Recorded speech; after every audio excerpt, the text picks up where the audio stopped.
I've had my eye on elemented optics for a while now. Now it's time to get my hands on with the Theos 6-36x56 first focal plane rifle scope. In this video, we're going to take this scope and put it on our optics test rig. We're going to get it installed on a killer long range rifle and put it through its paces in all of the normal ways you would use this scope.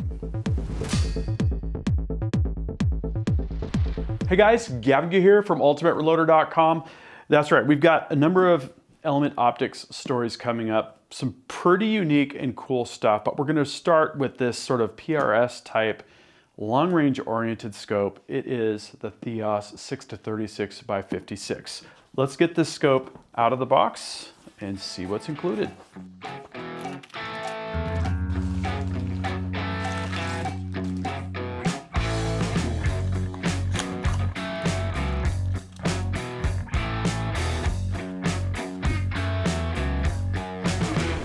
Okay, so we got everything unpacked. Here's what we've got. Of course, we've got the scope itself, and right away, really liking the smoothness of the magnification ring. That is just what I like to see. It's just stiff enough to hold its position, but it's not gonna torque your rifle in its rotating bipod or anything like that.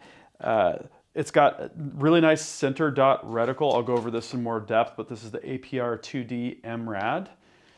So love that for precise shooting. Got that tiny little center dot and you can see kind of around it.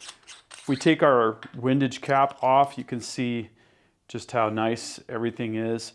A toolless design that I'll go over later. And if you want to keep the windage cap off, it comes with this nice thread protector for where the windage cap screws onto the body of the scope, which is nice. Comes with the sunshade. Every scope should come with a sunshade because I always run them.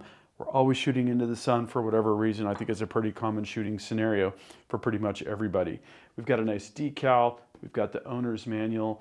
We've got a tiny little set screw that is basically a plug. If you take the throw lever off, you can put that in there. We've got a lens cleaning cloth that is self-contained in a tiny little bag with the clip. So you can clip that onto your rifle, onto your bag. Really nice to keep that clean and protected while you're out in the field. We've also got appropriate Allen key and this aperture ring. Aperture ring can be used to control depth of field when you're shooting in different situations. It can be quite helpful. Finally, we have a nice neoprene cover for the scope. It just slips over the top.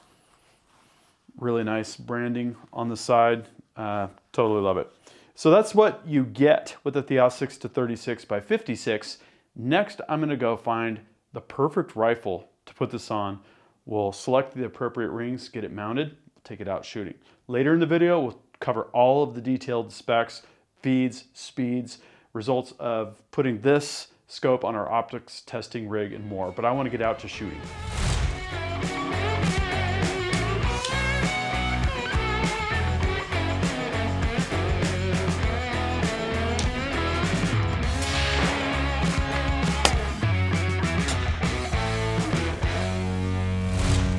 So here it is. We decided to use our bolt action 22 ARC rifle that I built right here on the channel.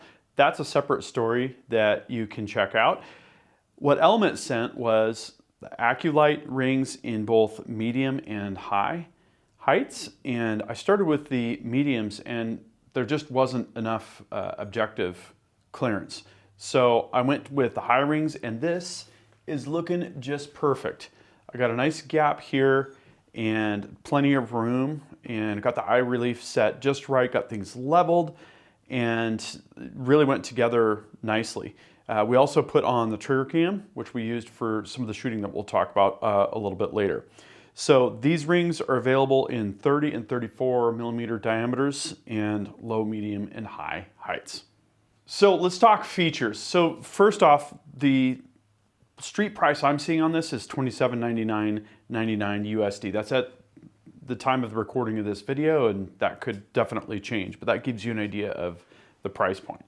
This scope has a 34 millimeter main body tube, exposed elevation, 12 MRAD per revolution. We've got capped windage, and it also includes a thread protector ring for this guy right here that you can screw right on to protect these threads right here, which is definitely a really nice touch. It's got an illuminated first focal plane reticle. Is made from aircraft grade aluminum. The side parallax can focus 10 meters away and out to infinity. We've got ED glass with anti-fouling layer. This glass, I was very, very impressed. One of the things I'll talk about a little bit later is a brief hunt that we did with the rock chuck at the Ultimate Reloader Ranch.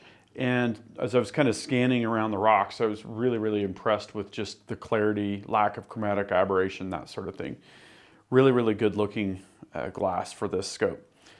Tool-free resettable turrets. Now that's a really nice capability. You've got this ring here that you can loosen. I'll just do this real quick for you. Right? That comes off, you pull the cap off, the elevation turret, you reset it, you screw it back down like this, and you're done. And there's a similar cap here on the windage turret right here. This knurled cap right there, you pull it off, reset it to a different position, put it back on, and you're good to go. Love that capability because there's always the conundrum of where do I put my scope tool, whether it be a little Torx key or an Allen key. Sometimes there's multiple Allen keys. This kind of solves that problem. There's also a hard mechanical zero stop and revolution counter flag, right? This little guy back here flips when you go past 1 revolution, which is cool. So you can always feel and or see where your scope is at and interpret the markings accordingly. There is a removable magnification throw lever. Very, very smooth. It's got the right amount of friction, but not too much. I hate, and I'll repeat, hate stiff magnification rings. This is just right, and I always like to have a throw lever, and these short ones are nice because they work effectively and they don't get in the way, which is great. This scope is waterproof, fog-proof, shock-proof, nitrogen purged, right?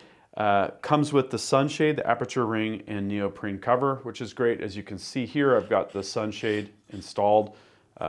Typically run those. We're shooting into the sun quite a bit. On the ridge line, almost every time we shoot, we're pointed in somewhat of a south direction, and the sun's coming at us, and the sunshade definitely helps solve some of that lens flare washout problem that you're going to have if you don't have a sunshade.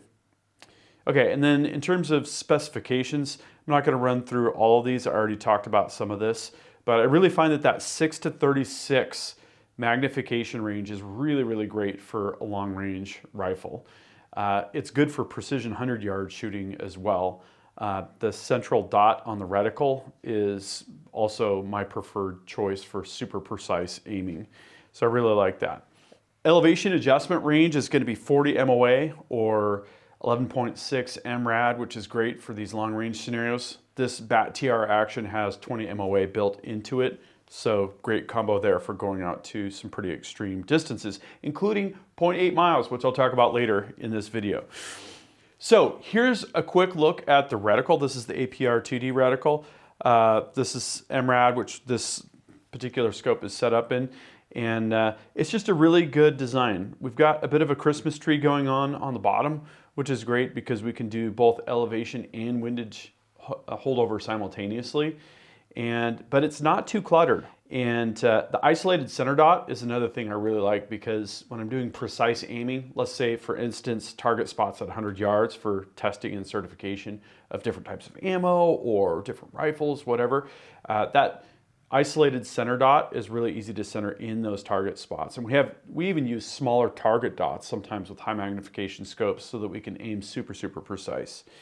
And it's also handy when you're looking at targets. It's just a way to visually isolate that central portion, the actual point of aim, and love the way this works. Illumination is also great to have when we shoot at dusk or at night. For instance, we have 400-yard targets out the back door here at the Ultimate Reloader cabin, and we have solar-powered lights. This type of illuminated reticle makes the rifle capable for that type of scenario, which is a ton of fun. Okay, let's talk about our mechanical lab tests. So we use the Ultimate Reloader optics test rig. This is something that I designed and built. It's a pretty unique piece of equipment. We can mount a camera behind the scope, and we can make adjustments down to 1/2 of a thousandth of an inch easily, moving the camera in X and Y and Z, up, down, left, right, fore, aft, right? And this means that we can test the tracking, we can test magnification accuracy, image distortion, parallax, things like that. So a really great capability to have. And I'll have to say, the first test that we did was tracking, and this is literally the best result we've ever had. We take extreme care. We bought a Leica laser rangefinder that's accurate, I think down to like 1/8 of an inch or something like that. So our target backboard is exactly 100 yards from where we're shooting, and we have this test target that we've created a chart that goes 3 mils up, 3 mils down, 3 mils left, 3 mils right, and it's exact, like down to several thousandths of an inch. I took literally digital calipers and made sure that the printout was exact. Laminated it, mounted it to a board. We do precise leveling between the target, the camera, and the scope. And you can see here, the reticle is dead level, so that's obviously a really good sign. We're going off the bottom of the scope. There's the flat area down there. That's the most accurate surface to go off of. And the tracking, absolutely spot on. I've literally never seen a result that was this accurate, right? Right on the 3 mil mark on all 4 quadrants and centering back to the middle. This does not take into account recoil, but we took this out to 1,390 yards and a bunch of different increments in between. We found this thing to track dead accurate. We had really good dope, got good chrono data and all that. So kind of a combination of real world testing and lab testing.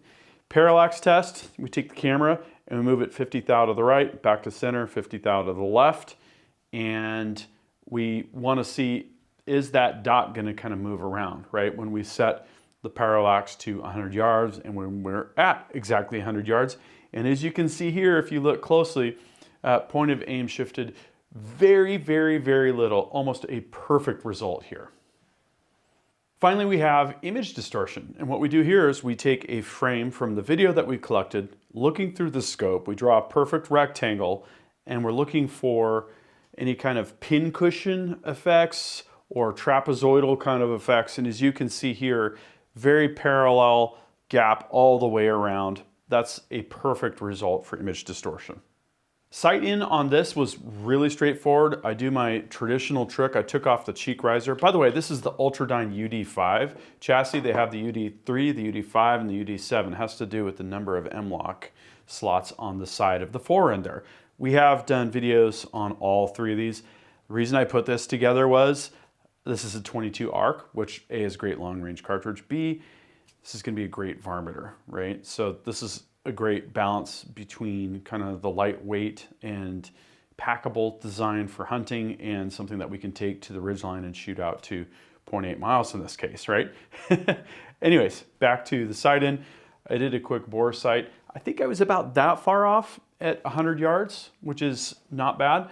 And then proceeded to dial to the point of impact and get that underway. And what we found when we were shooting at 100 yards was that we had 3 different lots of ammo. Initially, we were running the 62 ELD VT, and then we also tried the 75 ELDM and the 88 ELDM match.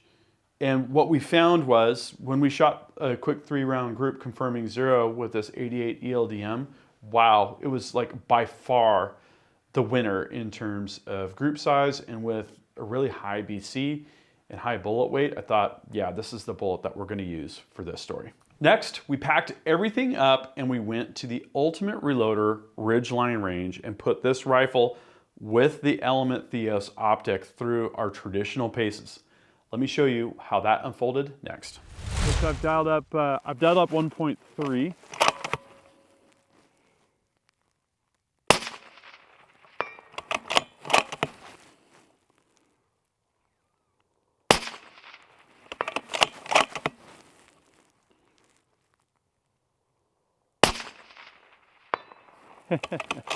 It's a great sound. Okay.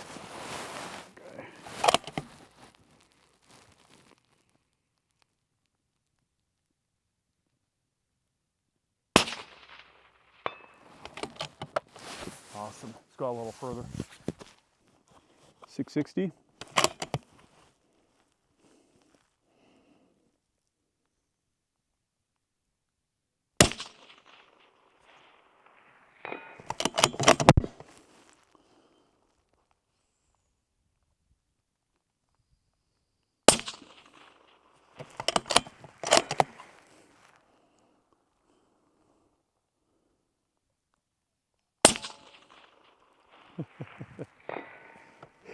Just absolutely pasting that thing. Center punching. What a laser. What a laser.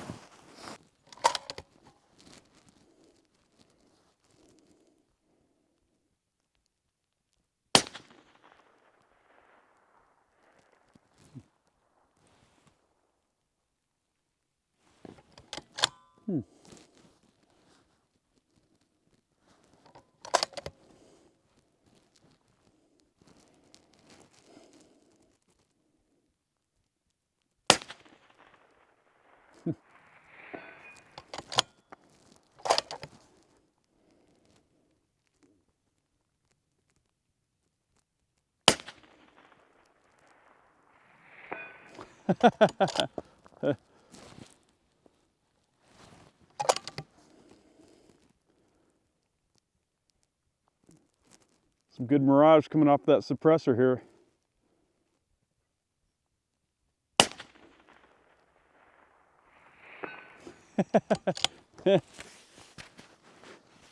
That is really gratifying, I must say.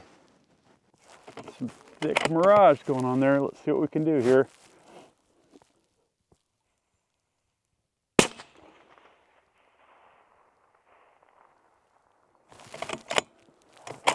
Nothing. It did come up a mil last time. I'm going to aim at the top of his head.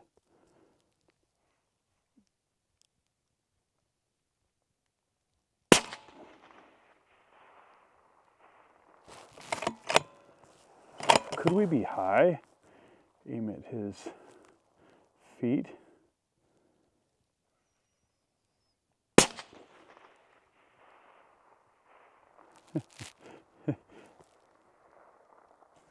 I can't really see too well. See if I can see my trace.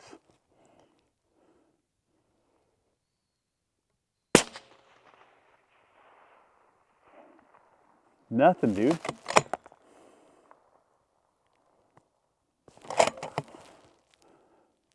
Oh, did you see that smoke ring? That's pretty dope, dude.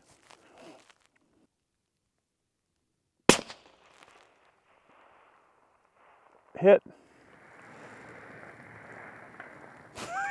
Did you hear that?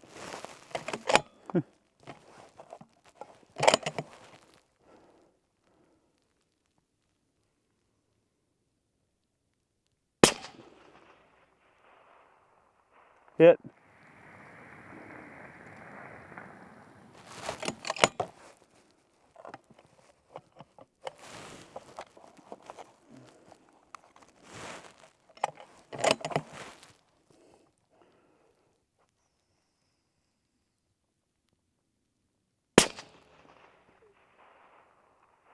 Hit.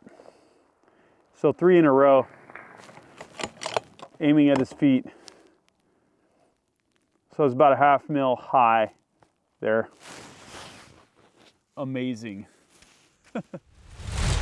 Well, as you can see, that was a ton of fun, and we had 3 successive hits on Harold, the 4-foot tall rock chalk at 1,390 yards.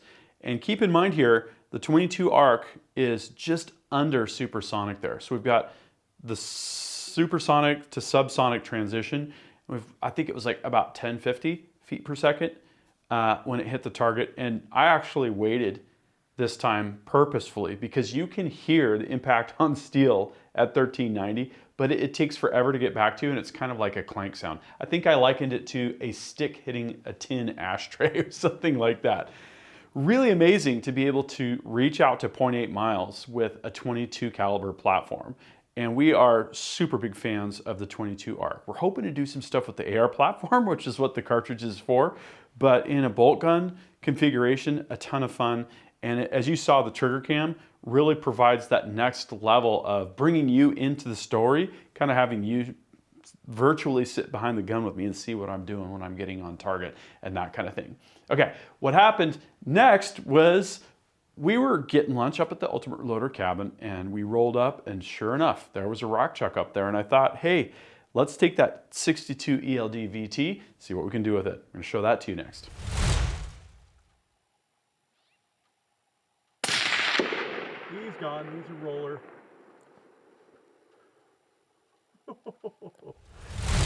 So as you can see, that rock chuck had a very bad day. I should note that I changed magnification, and the reason the reticle wasn't in focus was because I didn't refocus the trigger cam. We're still getting used to that system. But believe me, the image that I saw through the scope, the picture was absolutely sharp and clear. I kind of scanned the rocks a few times and was just kind of taking all that in. Definitely a scope that you can use for hunting as well, right? And varminting is a great use case for this because you've got small targets at distance, and that's precision and long range shooting for sure. Okay, so wrapping it all up, let me start with pros and cons of my conclusion here. So what I liked about the scope, definitely the optics quality is spot on. The tool-free zeroing, the gray color and finish. I just think this is really fun for something different. You know, we have a ton of black scopes. This just gives it a totally different look and feel. The reticle design is a total winner. I don't really have any other things that I'd like to see in a reticle. For the type of shooting that I do, whether it be that long range hunting or shooting targets at long range, like for PRS, this would be absolutely perfect. Definitely the included sunshades, sometimes that's an extra. The smooth mag ring, big fan of that. You have to feel this. This is just absolute silky perfection. The throw lever, again, that's something I always want to see on my scopes, and the fact that it's made in Japan gives me confidence not only in the mechanical integrity, but in the optics quality. What I didn't like, a couple nitpicks, when I got the rings out of the box, I didn't see torque values. And ideally, what I would love to see is the torque values engraved, right, for the cross bolt, and then for the caps, those torque values right in there. They can even be the same color as the rings, just as long as they're legible. That would be kind of a nice thing to have. I'm kind of telling that to all of the scope ring manufacturers at this point. And then also, you know, this is both the pro and the con, this flag and the fact that you can go beyond 0. It goes to like -0.5 mil on this particular scope, where how the 0 stop works. It's really nice to be able to go under, right? Because if your 0 doesn't account for a little bit of elevation where you need to be under where you'd normally be at 0, sometimes there's no place to go. You just have to hold over with your reticle. Here you can go down 0.5 mil, but in a PRS situation, you kind of have to look at it and re-zero. Now I could be wrong about this. I'm going to talk to the Element team about that. It's not a huge deal. It's just a little bit of a minor detail, and if you're using it, just something to be aware of, easily overcome by either counting the clicks or just looking as you're dialing and seeing it go, you know, back to 0. It's going to get you right there within 0.5 mil regardless, right? So just a couple minor points of feedback that I'm going to pass along to the Element Optics team. Overall, in conclusion, this scope is very high quality in every way. 0 QC problems there. It's very confidence inspiring, the tracking tests and the shooting experience. I don't know if you noticed or picked it up, but man, I was center punching that target at 660 and at 706. My elevation was a little bit off at 0.8 miles, which is not surprising. I was actually aiming at Harold the Rock Chuck's feet, as you probably saw there. So that's not a tracking thing. That's by the time we got out to 0.8 miles, went through transonic, you know, we're just a little bit off. And that's why I always try and confirm dope at 600 yards and 1,000 yards, for instance, if I can before match, just to make any of those corrections that might be necessary. That this scope is definitely packed with great features and design details. Examples would include the tool-free turret resetting, right, for your windage and your elevation. Love the fact that it has the illuminated reticle. That just gives it an extra degree of versatility. And I love the Revolution counter flag. Just some of these little things go a long way towards making the scope more useful. Very versatile, long-range optic. That's kind of the best way that I can put this, and I think it competes very well with other scopes in this price category. What I'd like to know is, what do you think of this Theos 6-36 by 56? Is this a scope that you would consider for your next PRS rifle, your next varminting rifle, your next general long-range rig? Drop a comment, let me know what you think. You can expect to see element optics on a lot more rifles. We've got a couple more rigs that we're going to be putting together. We've got some really cool tech from Element that I cannot wait to show you. So make sure you're subscribed with notifications. That concludes this video, and that means it's time to wrap it up. I hope you enjoyed this video. Don't forget to like and subscribe. Also, we're on Facebook, YouTube, Rumble, where we've got unrestricted content, and Instagram. Make sure to follow us on all those channels. Ultimate Reloader also has a commercial solutions division serving law enforcement, the military, and the gun industry. We have some unique capabilities, including a comprehensive suite of recoil testing and evaluation capabilities, trigger profiling, and more.